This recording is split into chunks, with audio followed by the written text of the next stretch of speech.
ఉన్నదో తెలంగాణ రాష్ట్ర వ్యాప్తంగా సప్లై చేయటంలో అందజేయటంలో ప్రభుత్వాలు ఫెయిల్ అయిపోయినటువంటి ఒక పరిస్థితి ఉంటుంది.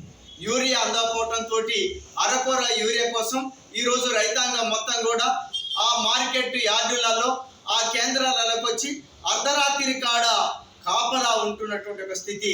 దాదాపు ఉదయం నుంచి సాయంత్రం 10 గంటల దాకా నిరీక్షిస్తున్నటువంటి ఒక పరిస్థితి.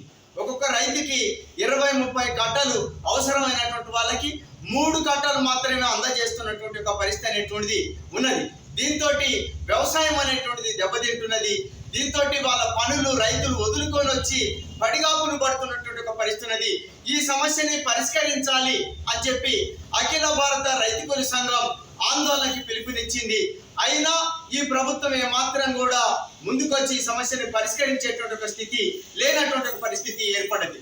నిన్న ఈ జిల్లాకు వచ్చినటువంటి మంత్రులని ముఖ్యంగా సిపిఐఎంఎల్ న్యూ డెమోక్రసీ ఆధ్వర్యంలో కలిసి అయ్యా యూరియా సమస్యని పరిష్కరించండి అని చెప్పి కోరాం.